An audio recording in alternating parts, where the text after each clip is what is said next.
the same way like eating 2000 milligrams of metformin. So if we are honest, I apologize for what I'm saying, the true diabetology is not in our brain as diabetologists, it's also not in our prescription as diabetologists, it's in the muscle of our patients. And if we are able to activate this muscle, and you see the leader of muscle activation for IDF here, then we can change the world for people living with diabetes. And of course, there are brilliant drugs out there to treat. But the most effective, the most sustainable, and the most ethical way is physical activity, physical activity, physical activity. So, Dr. Schwartz mentioned about the liver fat.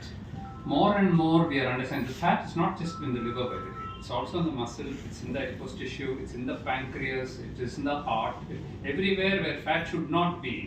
If you have fat outside on the skin, that's actually good for us. Like wearing an extra coat. But when it goes inside, வயிற்றுக்குள்ள போயிடுச்சுன்னா அப்புறம் லிவர்ல ஹார்ட்ல blood vessel வந்துச்சுன்னா it is very bad. So that is what is happening today, and that is where insulin resistance comes. And when insulin resistance comes, that leads to diabetes, obesity, heart disease. So by physical activity, you're actually, of course, diet also plays a very important role. But physical activity can melt that fat. So you were saying in 2 weeks the liver fat can completely go. That's by, of course, total fasting, only drinking water only for 2 weeks. But if you reduce it to 50% of that, you cut down one meal or do something, some kind of a fasting, then it helps a lot. Or you replace, what we also showed is you replace some of the carbohydrate with protein. That also helps. But you also need physical activity. And physical activity, you all tell people you walk, but that's not working. So today we want to make it into a program. And this program, we want to give it to governments, not just Indian governments, but governments all over the world. So it will be made, the program will be made in such a way that any country can take it and then implement it. And last question, sir. You are touring all countries. What about India? Where India stands in terms of diabetes when you compare with other countries? So we are currently number 2 because China is still an older population than us. You know that in China there are not too many children, whereas in India the demographic dividend is such that almost 50% of the population below 20 years of age. China is not like that. And China's lifespan is much more, life expectancy of 80, 85 years. In India is only 70. So technically, China has more number of people with diabetes than India. So we are number 2, of course. But we have overtaken China in the population last year.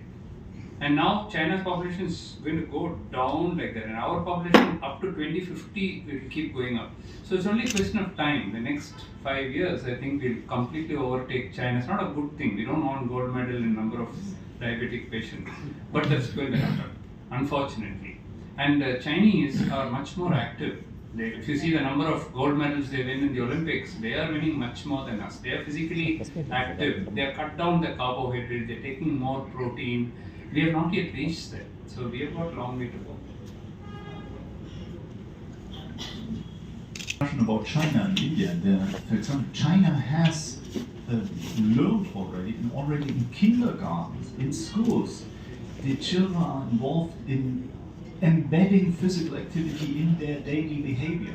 And this is very important because a child learns up to the age of 3 and then up to the age of 6 behavior. It copies the behavior of the parents, and by this learning eating behavior, also physical activity behavior from the parent.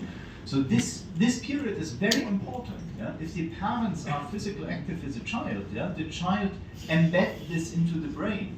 If the parents value the child by giving sweets, the child lifelong will know sweets are good, are something important.